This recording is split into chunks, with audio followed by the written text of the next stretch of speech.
कई मित्रों ने पूछा है, गणेश गुप्ता जी ने व अनहद असीम जी ने कमेंट करके कहा है कि पिछली वीडियो का आप पार्ट 2 भी ज़रूर बनाइए ताकि चीज़ें और भी स्पष्ट हो सकें। और एक मित्र ने पूछा है कि क्या चीज़ों को करने से पहले समझना नहीं चाहिए। इन सभी मित्रों ने बड़े ही एक तरह से सुंदर कमेंट किए हैं इस वीडियो में। हम इन्हीं बिंदुओं पर एक तरह से बात करेंगे इस पार्ट 2 में। मित्र ने जो पूछा है कि क्या करने से पहले चीज़ों को समझना नहीं चाहिए, बिल्कुल सही बात है, लेकिन समझने से भी पहले एक तरह से यह समझना ज़रूरी है कि उस चीज़ के बारे में हमें क्या समझना है, मुख्य फोकस हमें कहाँ पर रखना है। क्योंकि हमारे मन में तो हर चीज़ के बारे में असंख्य चीज़ें पैदा हो जाती हैं। जैसे हम किसी चीज़ को चाहते हैं, उसके बारे में कुछ करना चाहते हैं, पाना चाहते हैं, बहुत सी चीज़ें एकदम से मन में आ जाती हैं और मन हमें एक तरह से बड़े ही आराम से कहीं भी गलत जगह पर फंसाकर उलझा कर खड़ा कर सकता है। और अध्यात्म का तो सारा एक तरह से जो खेल है वो मन के द्वारा ही मन के पार जाने का है। तो यहाँ पर तो एक तरह से एक साधक को 3 बातें तो समझनी एक तरह से ज़रूरी हैं, अन्यथा समय और शक्ति जो है वो एक तरह से व्यर्थ ही जाएगी। पहली बात तो हमें यह समझनी चाहिए कि हमारा मन उन्हीं चीज़ों में या कार्यों में एक तरह से सही व पूरा परिणाम लाता है जिनमें कि उसे हमारे द्वारा एक स्पष्ट गाइडलाइन मिली हुई होती है। आधी अधूरी और अस्पष्ट से नहीं परिणाम से जाता। और यह बात एक तरह से पूर्णतः आध्यात्मिक व एक तरह से वैज्ञानिक रिसर्च का एक तथ्य है, फैक्ट है कि कोई भी चीज़ या उद्देश्य मन में जितना स्पष्ट होगा और पूरी तरह से निर्णीत होगा और एक तरह से संक्षिप्त रूप में स्थित होगा हमारे द्वारा दिया हुआ कमांड, उसको उतना ही उस चीज़ का या उस कार्य का ठोस परिणाम आएगा और जल्दी परिणाम आएगा। ये पहली बात है जो हमें अपने मन के बारे में एक तरह से जाननी जरूरी है। एक फिर दूसरा एक और फैक्ट है ऐसा ही, वो ये है कि यदि हम अपने मन को अपने लक्ष्य के मिलने पर, पूरा होने पर जो हमें खुशी मिलती है या आनंद आता है या कोई भी लाभ होता है, लाभ की खुशी होती है, अगर वो उद्देश्य पूरा होने पर जो अनुभव आते हैं वो हम सारे के सारे अनुभव साफ साफ अपने मन को पहले ही समझाएंगे, बताएंगे बार बार, तो वह उस और एक तरह से उसके पाने में या उस उद्देश्य की तरफ गतिशील होने में, कुछ काम करने में, पाने में एक तरह से स्पीड से जाएगा, क्योंकि वह नेचर से लालची है। अतः लक्ष्य पूरा होने की खुशी या लाभ उसे बार बार याद दिलाओ पहले ही। अंतिम घटना को एक तरह से उसे बार बार विजुअलाइज करो मन पर, मनस्पटल पर, और बार बार उसको रिपीट करो, एक तरह से विजुअलाइज करो, एफर्मेशन दो, क्योंकि रिपीटेशन से ही, बार बार दोहराने से ये एक मन का एक पक्का नियम है कि चीज़ें मन के गहरे तलों पर, या कहो अति शक्तिशाली जो क्षेत्र है हमारे मन का, सबकॉन्शियस माइंड, वो उसमें जाती हैं दोहराने से ही। और वहाँ पहुँचाना, वहाँ तक पहुँचाना हमारे कॉन्शियस माइंड का काम है, या कहो आपका ही काम है, या हमारा ही काम है। जो अभी हम बोल रहे हैं ये हम हैं और यही हम कॉन्शियस माइंड है, ये हमारे ही 2 नाम है, कॉन्शियस माइंड या हम। 2 बातें हो गई। एक और तीसरी बात है जो इस विषय में जाननी बड़ी ज़रूरी है, और यह बात बहुत ही कम लोग जानते हैं। इसे सिर्फ सफल बिजनेसमैन जानते हैं या सफल राजनीतिक जानते हैं, और इसको प्रयोग में एक तरह से लाते भी रहते हैं। यह है 80-20 का फार्मूला। इसके एक बाहरी अर्थ है ऊपर का, उसका सीधा सा मतलब है कि एक कार्य करने से आपको 80% आउटपुट मिलता है, को लाभ मिल रहा है, और एक दूसरे कार्य को करने से 20% मिल रहा है, तो हमें उनमें चुनाव करना है। लेकिन ये बाहरी बात है।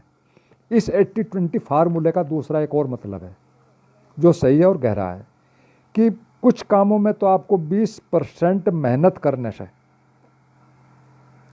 80% परिणाम मिलते हैं, लाभ होता है सिर्फ 20% मेहनत से, और दूसरी तरफ 80% मेहनत करने से सिर्फ 20% परिणाम आते हैं, लाभ होता है। इसी को दूसरे शब्दों में कुछ लोगों ने जो एक तरह से इन चीज़ों पर काम करते हैं, इनको ही उन्होंने एक को कहा है हार्ड वर्क। हार्ड वर्क में क्या होता है कि आप 80% मेहनत करते हैं, परिणाम आते हैं 20%। और दूसरे को कहा है स्मार्ट वर्क, जिसमें आप मात्र 20% काम करते हैं और परिणाम आते हैं 80%। तो यह एक बड़ा कीमती सूत्र है और यह जीवन के हर क्षेत्र में एक तरह से पूरा काम करता है। और यदि आप एक तरह से इसे समझ गए या समझ सको, उपयोग में ला सको, तो ये बहुत ही एक तरह से लाभदायक होगा हर क्षेत्र में। और बड़े बड़े उद्योगपति जो हैं आजकल दुनिया के, उनके पास या कहो अमेरिका का जो एक तरह से थ्योरी है, काम करने का सिद्धांत है, उन्होंने सूत्र का सबसे ज़्यादा लाभ लिया है। अमेरिका दुनिया में सबसे शक्तिशाली देश बन गया है मात्र अपने 500 साल के अपने जीवन काल में। 500 साल पहले में कुछ भी नहीं था, सिर्फ आदिवासी थे, जंगल, कुछ भी नहीं था। और इन लोगों ने क्या किया है, सफल उद्योगपतियों ने या अमेरिका वालों ने, इन्होंने स्मार्ट वर्क किया है। यानी अपने यहाँ अधिक से अधिक योग्य व्यक्तियों को नौकरी पर रखा है, उनको पूरा सम्मान दिया है, पूरी सैलरी दी है ऐसा ही। और इसका दूसरे अर्थों में कहें तो उन्होंने अपने पैसों को सही जगह इन्वेस्ट किया है। और फिर इन योग्य व्यक्तियों ने, यूरोप से गए सारे योग्य व्यक्ति, पूरी दुनिया से गए, और अमेरिका ने 500 साल में आज सारी दुनिया का सबसे शक्तिशाली एक तरह से व्यक्ति बन गया। या कहो जो सफल उद्योगपति हैं हमारे देश को कहो, वो स्वयं बहुत पढ़े लिखे हैं, बहुत कम पढ़े लिखे, लेकिन उनके यहाँ हाईली पेड लोग हैं, हाईली क्वालिफाइड लोग हैं, और वो सभी उनके बिजनेस को चमका देते हैं एक तरह से। तो यदि एक तरह से हम अपने जीवन में इतना ही सीख जाएं कि हमें कहाँ पर, कब और कितना जोर लगाना है या कितना इन्वेस्ट करना है किस जगह पर, तो फिर कुछ भी एक तरह से असंभव नहीं है। लेकिन होता क्या है सामान्य तौर पर कि हमें तो हमारा जो मन है एक तरह से, वो सारा कहो अहंकार कहो मन कहो, वो अहंकार में, हमारा मन ईर्ष्या में, व्यर्थ की बातों में और इनमें उलझाव रखता है। एक तरह से एक और मनुष्य की सबसे बड़ी कमजोरी है भावनाएं, वो इनमें ही उलझाए रखता है। और अध्यात्म में तो एक तरह से ये हमें समझ में ही नहीं आता कि हम इन तीनों का, अहंकार का, ईर्ष्या का, या कहो भावनाओं का, एक तरह से इनका सही उपयोग कैसे करें।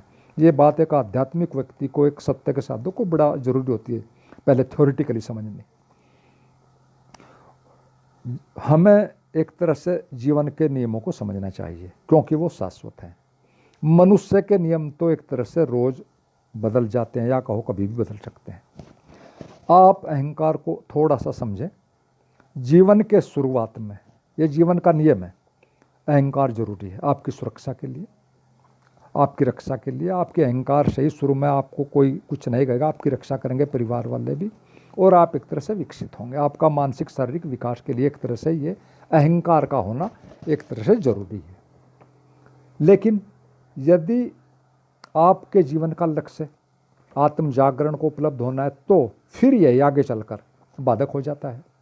क्योंकि होता क्या है, अहंकार का अर्थ है एक अलगाव, स्पष्ट अलगाव, और आत्म जागरण का क्या अर्थ है, एक अस्तित्वगत एकता, या कहो अद्वैत के रूप में सब कुछ एक हो जाना, मिल जाना, या कहो ब्रह्मांडीय एकता का एक तरह से ये जो है आत्म जागरण, ये ब्रह्मांडीय एकता का एक तरह से एक सबसे बड़ा सच और वास्तविक सच यही है। जीवन में सभी चीज़ें एक समय पर ज़रूरी होती हैं, लाभदायक होती हैं, और फिर वही चीज़ें दूसरी स्थिति में, दूसरे समय में हानिकारक हो जाती हैं। और यह समझ लेना ही सच में असली समझ है एक प्रैक्टिकल आदमी के लिए।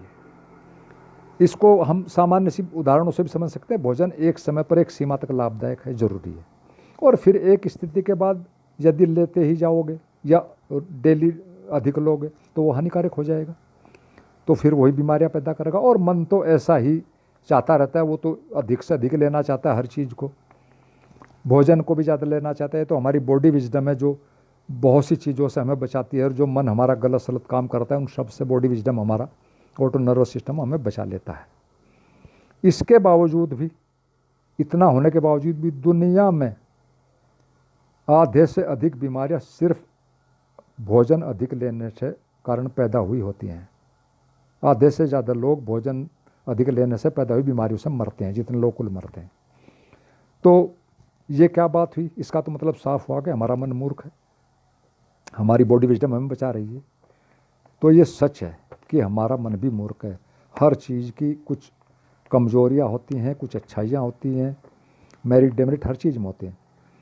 अब इसकी मन की मूर्खता क्या है कि वह एक ही मार्ग पर, लाइन पर चलते ही चला जाना चाहता है, जिस पर आप लोग उस पर ही अति पर जाना चाहता है। यह उसकी नेचर है, प्राकृतिक। लेकिन हम यांत्रिक हैं, हम बिल्कुल भी होशपूर्ण नहीं है, हमें कुछ पता ही नहीं है, जरा भी जागे हुए नहीं। अतः उसकी मूर्खता जो एक तरह से जीवन भर चली जाती है और पहले से भी चलती आ रही है। यदि हम थोड़े भी एक तरह से होशपूर्ण हो जाएं तो उसकी किसी भी एक तरह से उसकी वीकनेस का हम लाभ ले सकते हैं।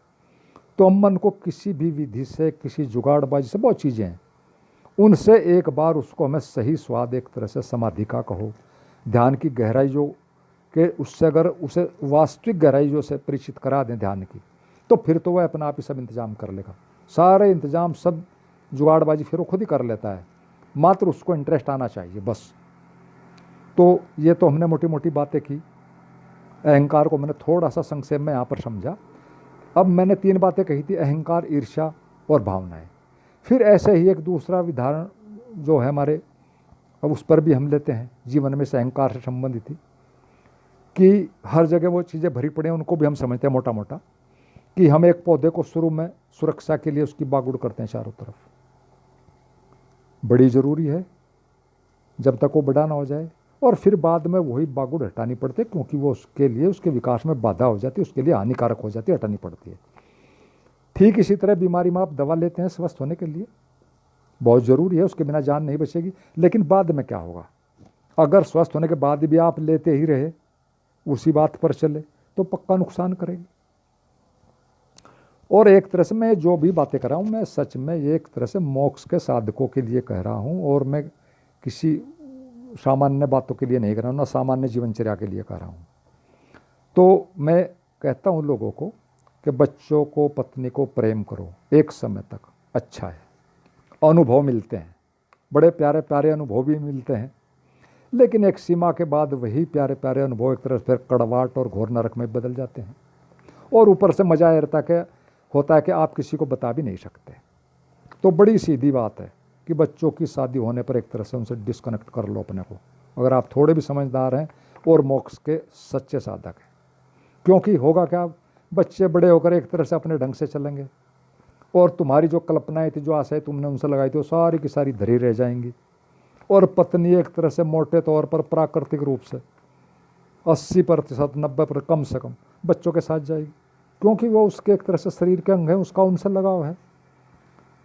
तुम तो अब एक तरह से, आप तो पति तो एक तरह से फालतू का आइटम हो जाता है बुढ़ापे में। तो ये बातें मैं कह रहा हूँ, ठीक है। और यदि पत्नी साथ भी रहे तो ही उससे क्या हो जाएगा? दोनों सोए हुए हैं, दोनों यांत्रिक हैं, 2 सोए हुए, 2 बेहोश लोग रहेंगे तो उसका क्या अर्थ होगा? और भी ज़्यादा एक साथ रहेंगे, डबल बेहोशी, चांस ही खत्म जागने। और सच तो ये बात है कि यदि तुम सच में थोड़े भी बुद्धिमान हो और एक तरह से सच्चे आत्म जागरण के इच्छुक हो, मुमुक्षु हो, तो हर महीने में, मैं 2 बातें और आपको बता रहा हूँ, ये बड़ी सिंपल चीज़ें आप सबने पढ़ी भी होंगी। तो हर महीने में 1 आध बार कुछ समय निकालकर शमशान में ज़रूर बैठकर आया करो। हम पिकनिक पर भी तो जाते हैं, तो असली पिकनिक यही है एक साधक के लिए, और भगवान बुद्ध की तो ये एक आम विधि थी। तो बात सारी इतनी है कि पढ़ने सुनने से बुद्ध को या किसी को कुछ नहीं होता, करने से सब कुछ होता है।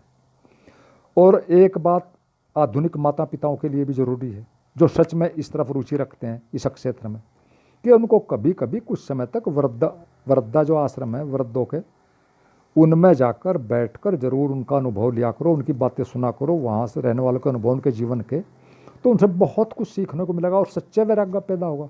और सच्चाई ये कि सच्चा वैराग्य ही एक तरह से आधार है इस यात्रा का। एक सच्चे जिज्ञासु को, मुमुक्षु को तो एक तरह से ये काम करने ही चाहिए। और यदि आप चाहें, नहीं भी ऐसा संभव हो पाता, हालांकि कुछ मुश्किल नहीं है, तो आप इंटरनेट पर भी ये सब चीज़ें देख सकते हैं, ये वृद्धाश्रम वाली। लेकिन एक तरह से असली लाभ तो वहीं जाने पर मिलता है। शमशान में बैठने पर, वृद्धाश्रमों में जाने पर, कुछ समय वहाँ बिताने पर। और सच में तो एक सच्चे साधक के लिए यही पिकनिक है। पहाड़ों में जाने से कुछ नहीं होता। पहाड़ों में जाओ, 2-4 घंटे रहो, एक दिन अच्छे लगते हैं, 10 दिन वहाँ रुक जाओ, महीना, आपको पता लग जाएगा क्या है। वहाँ रहने वाले सारे लोग वहाँ से कुछ भी हासिल नहीं कर रहे हैं, वो नीचे आ रहे हैं भाग भाग कर प्लेन में। तो कहने का मतलब है कि सारी चीज़ें समझने की हैं। लेकिन होता क्या है, ये तो बातें हैं करने की। हमारा जो एक तरह से मोह कहो संसार के प्रति, परिवार के प्रति, या बेहोशी कहो, वो इतनी ज़्यादा है कि हमें एक तरह से मन झूठे आश्वासन देता ही रहता आखिर तक, और हमेशा किसी न किसी जुगाड़बाजी से, तर्कबाजी से वो सफल हो ही जाता है, और हम उसकी बातों में एक तरह से फंस ही जाते हैं। तो सही बात तो यह है कि पढ़ने से, सुनने से कुछ ज़्यादा होने जाने वाला नहीं है। सच में तो करने से ही कुछ होता है। जो भी होते हैं सब अनुभव जीवन में करने से ही होते हैं, और उन्हीं का हमारे मन में कोई मतलब होता है। उन्हीं को हमारा माइंड कहो, ब्रेन कहो, गहराई से, या कहो एक तरह से गंभीरता से लेता है। अब ये थोड़ा अहंकार वाली बात जो है एक तरह से ज़्यादा हो गई। अब हम थोड़ा सा अगले स्टेप पर चलते हैं, ईर्ष्या वाली बात पर। दूसरी बात है ईर्ष्या वाली, उसको भी हम थोड़ा सा संक्षेप में समझते हैं। ईर्ष्या हमारे मानसिक शारीरिक स्वास्थ्य के लिए एक तरह से जहर का काम करती है। सभी संवेदनशील लोग इस बात को अच्छी तरह समझते हैं, क्योंकि ये जीवन का अनुभव है रोज का एक तरह से। लेकिन मन तो मन है, उसकी अपनी नेचर है। वो तो 70% विचार निगेटिव ही पैदा करते हैं। ये एक रिसर्च, एक फैक्ट है सार्वभौमिक। वो तो 70% उसे निगेटिव ही करने हर हाल में, और उसके अपने कारण भी हैं, तर्क भी हैं, लेकिन उस पर हम अभी बात नहीं कर रहे। ये उसकी नेचर है, इससे सामान्य आदमी नहीं बच सकता। तो इस पर बस इतना ही कर लेना चाहिए एक साधक को एक तरह से, कि ओशो के एक तरह से एक अमृत वचन का पालन कर लेना चाहिए, तो सारा एक तरह से लाभ उससे ही हासिल हो जाएगा। ओशो कहते हैं कि यदि ईर्ष्या करनी ही है तो बुद्धों से करो, और यह सबसे बड़ा सूत्र है एक सच्चे साधक के लिए। हल्के लोगों से या हल्की बातों में ईर्ष्या करोगे तो फिर क्या होगा, वही बनकर रह जाओगे। जैसे लोगों से उलझोगे, जैसे लोगों में रहोगे, जैसे बातों के बारे में सोचोगे, वैसा ही बन जाओगे। ये तो एक तरह से एक फैक्ट है, सनातन सत्य है, इसमें तो कोई कुछ कर ही नहीं सकता। और ध्यान रखना, जिससे ईर्ष्या आपको सच में ईर्ष्या है, अगर अपनी ईर्ष्या पूरी करनी है तो उसने जो जो किया है उसके मैकेनिज्म को समझो, उसकी मेहनत को समझो, उसके त्याग को समझो, उसके श्रम को समझो, तभी आपकी ईर्ष्या सफल होगी। और वो उसी दिन सफल होगी जिस दिन आप सच में उसी जैसे एक तरह से बन जाओगे। तो ये बातें हमें थोड़ी सी ईर्ष्या के बारे में हुई। अब हम थोड़ा सा एक तरह से भावनाओं वाली बात को भी थोड़ा थोड़ा समझते हैं। भावनाएं हमारे होने का कहो, मन का कहो, एक तरह से एक शक्तिशाली ढंग है, या एक शक्तिशाली बहाव है, या कहो विचारों का एक तरह से एक सघनतम और एक ठोस तरह का रूप है। इसका शुरू में लाभ लेना चाहिए एक साधक को, जो प्राइमरी स्टेज से चलता है, एकाग्रता तक एक तरह से आने के लिए ये ज़रूरी है। लेकिन हमेशा एक बात का ध्यान रखना चाहिए कि यह विचारों का ही एक ढंग है अपना, एक ज़्यादा अस्थायी व शक्तिशाली रूप है विचारों का ही, और विचारों के अपेक्षा यह ज़्यादा मजबूती से परिणाम भी लाता है, लाभ भी देता है, और बांधता भी उतना ही ज़्यादा है, क्योंकि ये ठोस है, ये ज़्यादा मजबूत है। तो इस बात को भी समझना होगा कि विचारों की अपेक्षा ये लगता भी ज़्यादा ठोस है, ज़्यादा वास्तविक लगता है, सच्चा लगता है, लेकिन मूल रूप से विचार का ही प्रोडक्ट होने के कारण, विचार का ही एक दूसरा रूप होने के कारण यह भी कुछ समय बाद बदलता रहता है, भले ही ये कितना भी ठोस हो। और एक सच्चे साधक को तो इसके भी पार जाना होता है, सभी चीज़ों के ही पार जाना होता है। उसे तो शून्य की यात्रा, शून्य की बिंदु पर जाना, महाशून्य में जाना है। तो इसलिए भावनाओं को भी थोड़ा समझना होगा। और एक तरह से ये वैसे भावनाओं वाला बहुत ज़्यादा जटिल विषय, इस पर मैं अलग से कभी वीडियो बनाऊंगा। ये काफ़ी जटिलतम विषय, इस पर यहाँ ज़्यादा बात नहीं करते। तो आगे एक मित्र ने पूछा कि क्या समझना ज़रूरी है किसी चीज़ को करने से पहले? हाँ, ज़रूरी है, क्योंकि मन का, अहंकार का यह एक बड़ा दमदार तर्क है, जिसे अभी की स्थिति में जहाँ पर हम हैं, या आपकी चेतना है या आप हैं, अभी इस स्थिति में आप अपनी इस स्थिति में इसको इग्नोर नहीं कर सकते। लेकिन हमें ये समझना चाहिए कि कितना ज़रूरी है, कितना सही। और यह हमें ये सारी बातें अभी कुछ भी साफ नहीं है कि ये कितना ज़रूरी है समझना, कितना सही है, कितना गैर अनिवार्य, कितना नहीं है। लेकिन ये सारी चीज़ें हमें पहले जाननी जरूरी हैं। और एक मोक्ष के साधक को तो सिर्फ अपने मन को समझने पर ही सारा श्रम करना चाहिए। बड़ा सीधा एक सूत्र है। अनावश्यक जानकारी से सदैव बचना चाहिए जब तक कि वह किसी भी कारण से अनिवार्य ही ना हो। एक साधक को पता होना चाहिए कि यह समझने वाली बात, किसी चीज़ों को समझने वाली या सभी चीज़ों को समझने वाली जो बात है हमारे दैनिक जीवन में, यह सिर्फ मन का एक धोखा है। क्योंकि वह हर समय ऐसी चीज़ों को उपयोग कर रहा है अभी भी। अगर वो सच में ही बुद्धिमान है और आप थोड़े भी होशपूर्ण हैं तो उसको पूछो कि तुम उन चीज़ों को क्यों यूज कर रहे हो जिनको तुम जरा भी नहीं जानते, जरा भी नहीं समझते। तो अध्यात्म को इतना ज़्यादा बारीकी से समझना क्या ज़रूरी है, इस पर कुछ ठोस काम करो।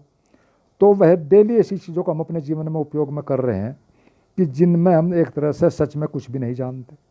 जैसे कि हम कैसे जीवित हैं, हमें सांस ले रहे हैं, हमें कुछ भी पता नहीं। भोजन, प्राण, ऊर्जा में, खून में, हड्डी में कैसे बदल रहा है हमें कुछ पता नहीं। हमारा ऑटो नर्वस सिस्टम हमें हर वक्त क्या हमारे लिए काम कर रहा है, कैसे हमें जिंदा रख रहा है, हमें कुछ भी पता नहीं। सिर्फ और सिर्फ हमारा ऑटो नर्वस सिस्टम हमें बचा रहा है। अगर मन की चले तो हम कभी के मर जाते। दूसरी बात, सारा जीवन वनस्पति पर आधारित है। और ये पत्तों में प्राण ऊर्जा कहाँ से आ जाती है, पौष्टिक चीज़ें कहाँ से आ जाती है, मिट्टी से, हवा से। और इसे छोड़ो, हम अपने चारों तरफ अनेक अनेक घटनाएं, असंख्य घटनाएं एक तरह से ऐसी भरी पड़ी हैं कि जिनको एक तरह से हम कुछ भी नहीं जानते और रोज़ाना यूज करते हैं और उन्हीं के आधार पर हम जिंदा हैं। लेकिन उनके बारे में मन को कोई ज़रूरत नहीं सोचने की। ध्यान के बारे में उसे अपने कंफर्ट जोन से एक तरह से बाहर आना पड़ेगा। और इसलिए वो फिर अनेक अनेक तरह के बहाने खड़े कर देता है। और इस बारे में बहुत सी बातें हैं, उन पर हम अभी यहाँ ज़्यादा डिटेल नहीं करते, वीडियो बहुत ज़्यादा लंबी होती जा रही है। तो सच यह है कि समझने को तो अनंत है और हमारे मस्तिष्क की अक्षमता बहुत छोटी है। अतः मन की इस चाल से बचें और हर विचार भाव का एक तरह से निरीक्षण हम करेंगे तो पाएंगे कि वह मन की एक तरह से चाल ही है। हर बात को सबसे पहले समझो कि वो मन की चाल है, फिर उसका विश्लेषण करो, निरीक्षण करो, आपको पता लग जाएगा वो कितनी ज़रूरी है, कितनी सही है और कितनी गलत है। और ओशो तो एक जगह साफ कहते हैं कि संसार को दोष मत दो, अपने मन को समझो, मन ही तुम्हारा असली संसार है, ओशो। और एक तरह से सनातन जो कुछ सूत्र हैं, परीक्षित सूत्र जो हैं, उनको ही जीवन में प्रयोग करो, क्योंकि समय व शक्ति सीमित है। और सबसे कीमती सूत्र तो एक है कि एक साधे सब सदे, सब साधे सब जाए। आधुनिक युग का भी सफलता का एक ही मंत्र है, ओनली वन थिंग। और मैं आपको समझ की एक तरह से कहो या समझने की असली परिभाषा एक तरह से बता दूं, रिमाइंड करा दूं। पहले भी मैंने कुछ अपने ढंग से दिए, और वो समझ की या समझने की एक ही परिभाषा है कि यहाँ समझने को कुछ है ही नहीं। और जो ये बात पूरी तरह समझेगा, सच में वही असली समझदार आदमी है। जब यहाँ सब कुछ कल पूरी तरह बदल जाएगा, समाप्त हो जाएगा, तो फिर समझने का अर्थ क्या रहा एक साधक के लिए? है तो किसी के लिए नहीं। लेकिन जब सब कुछ कल समाप्त हो जाना है, कल सारा का सारा बदल जाएगी, हर चीज़ बदल जाएगी, तो फिर समझने का अर्थ क्या? क्यों व्यर्थ की चीज़ों में उलझा जाए? सिर्फ जो जरूरी चीज़ें उन पर मेहनत की जाए। तो मन का जो एक तरह से समझने का चक्कर है, वो सिर्फ इसलिए है कि इस बहाने सत्य को पोस्टपोन किया जा सके, ध्यान के काम को पीछे हटाया जा सके, धकेला जा सके किसी भी तरह से, और उसको अपनी मूर्छा में बना रहे, उसकी मर्जी चलती रहे। या दूसरा ये भी हो सकता है उसका स्वार्थ, कि वो कहीं से अंदर ही अंदर हम ऐसा भी सोचते रहते कि कोई हमें तरकीब मिल जाए, कोई तरीका मिल जाए, जैसे कैसे किसी भी जुगाड़बाजी से, और हमें करना कुछ ना पड़े और काम भी हो जाए, जो कि कभी सच में होता नहीं है। ये क्षेत्र जो है, ये लाइन पूरी तरह अपने को ही पूरा का पूरा बदलने की है। इसमें कुछ बाहर से पाने की या आने की कोई बात नहीं होती है। यहाँ सब कुछ कर कर के ही पाया जाता है, कर कर के ही एक योग्यता प्राप्त करनी होती है। और अस्तित्व का सीधा नियम है, योग्यता और मिलना एक ही चीज़ के दो नाम है। आप जितने योग्य होगे जिस क्षेत्र में, उस क्षेत्र की वो चीज़ें आपको फ़ौरन मिल ही जाएंगी। यहाँ एक ही चीज़ के दो नाम है, योग्यता प्लस मिलना। और आजकल एक और बात से मैं थोड़ा सा बता दूं, मैंने 2-3 वीडियो पहले भी इस पर बनाई है, वो डिस्क्रिप्शन में उनके लिंक भी दूंगा। आजकल एक प्रेम का मामला चल रहा है, बड़ा ज़ोर शोर से चलता है। असली प्रेम को समझना व पाना तो एक तरह से अति मुश्किल काम है। सच में तो वो बहुत बाद की बात है जो असली वाली बात है। और संसार के जितने बड़े बड़े ध्यानी हुए, महावीर ने कभी इसका समर्थन नहीं किया, बुद्ध ने कभी नहीं किया। बुद्ध ने तो सिर्फ मैत्री भाव को सारी बात की है, बातें मैत्री भाव की हैं, और उनके जीवन से करुणा बाहर आई है, करुणा टपकी हर बात में। उन्होंने कभी प्रेम की बात भी नहीं। महावीर ने सारा का सारा अहिंसा को एक तरह से वरीयता दी है, अहिंसा पर जोर लगा है। अहिंसा और करुणा सच में एक ही चीज़ के दो नाम हैं। और प्रेम मन की एक तरह से एक सर्वाधिक खतरनाक चाल है, क्योंकि हम प्रेम के मामले में हम हर जगह फंसे ही रहते हैं। मोह प्रेम सब चीज़ें एक ही चीज़ के रूप हैं। कबीर ने भी बेचारे ने प्रेम की बहुत बातें की हैं, लेकिन कभी अनपढ़ व्यक्ति थे कबीर, उन्होंने कभी प्रेम और करुणा के अंतर का ही पता, उन्हें शब्दों का पता ही नहीं। प्रेम एक कॉमन शब्द है जो हर जगह यूज किया जाता है, हमेशा से यूज किया जाता है। करुणा सिर्फ पढ़े लिखे लोगों का शब्द है। तो उन्होंने थी वो उनकी करुणा, अगर उनके जीवन को देखोगे तो सिर्फ करुणा बह रही थी उनसे, लेकिन उन्होंने उसको प्रेम नाम कह दिया। अब फिर प्रेम पर बहुत बातें खड़ी हो गई, हमने उस प्रेम के दूसरे अर्थों में ले लिया। सब लोग प्रेम के आड़ में हमारा मन किस तरह से हमें बेवकूफ़ बनाता है। तो प्रेम जो है एक तरह से वो मन की पसंद वाली ही चीज़ है, बाकी ये कहीं पहुंचाती नहीं है, सिवाय एक तरह से इनका सारी प्रेम वाली चीज़ों का जो अंत है एक तरह से वो वासना में होता है, या कहो अपने स्वार्थ पूरे करने में होता है। ये एक तरह से बेकार की उलझन है, इनसे बचना चाहिए। रही प्रेम की बात, वो ठीक है अपनी जगह तक, जो जीवन के हैं प्रेम के संबंध जो अनिवार्य हैं, या सेक्स की ज़रूरतें हैं, शरीर की हैं प्रेम की, उनको वहीं तक सीमित रखना चाहिए। उनसे कुछ ज़्यादा अध्यात्म पाने की या उसकी उम्मीद करना या उसी चक्कर में उनमें उलझना, ये कोई अच्छी बात नहीं है। तो बड़ी सीधी बात है, सही बात है कि सीधे अपने पर काम करना। अपने पर काम करना क्या मतलब, सीधा संकल्प पर काम करो, क्योंकि संकल्प ही हमें सीधा जगाता है। मन की तरफ से बड़ा मुश्किल है, मन को समझना, उसके उससे करना बड़ा मुश्किल है। सीधा अपने पर काम करो, संकल्प पर काम करो, क्योंकि संकल्प आपको सीधा जगाता है। वर्टिकल यात्रा होती है। और जितने सबसे ज़्यादा जैन फकीर बुद्धत्व को प्राप्त हुए, उन सारा का सारा सारी बुद्धत्व की लाइन जैन की जो परंपरा है, सारा का सारा सिर्फ और सिर्फ संकल्प है और कुछ भी नहीं। तो ये कहने का मतलब है अपने पर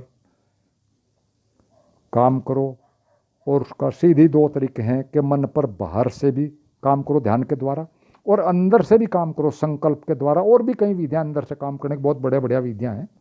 अंदर से भी काम करो, बाहर से भी ध्यान के द्वारा काम, तो तभी कुछ परिणाम आएंगे। मन इतना सस्ता कब्जे में नहीं आता है। और सही जगह पर काम करोगे, सही ढंग से काम करोगे तो परिणाम भी आएंगे। समय का सदुपयोग होगा, वरना तो जन्मों जन्म तक लोग करते रहते हैं, कुछ भी करें कभी कुछ ज़्यादा होना जाना नहीं है। तो यह तो मन है, ये इतना आसान नहीं है। ये ब्रह्मांड के सर्वाधिक शक्तिशाली तत्व है, तो इसको तो बड़ा तरकीब से, बड़ी होश से, कई चीज़ों को एक साथ करने से ही आप इसके पार जा सकते हैं। तो ये बातें मैंने मोटी मोटी सी कही है। मित्रों से आशा है कि जो मित्रों ने पूछा था वो थोड़ी बातें स्पष्ट हुई होंगी। आपको अच्छी लगी वीडियो तो इसको लाइक शेयर सब्सक्राइब जरूर करें जिन मित्रों ने नहीं किया है, और मुझे ट्विटर इंस्टाग्राम पर भी फॉलो करें। और कोई भी मित्र जो भी प्रश्न पूछना चाहे कमेंट के द्वारा पूछ सकता है, फ़ोन पर पूछ सकता है, मेरा नंबर है। जगह जगह आप कोई भी बात कर सकते हैं इस विषय में, और कमेंट ज़रूर क्या करें, जैसा भी आपको अच्छा लगे वैसा कमेंट क्या करें। और आपने सुना, आप सभी को बहुत बहुत धन्यवाद, और अंत में सभी मित्रों को मेरा प्रणाम।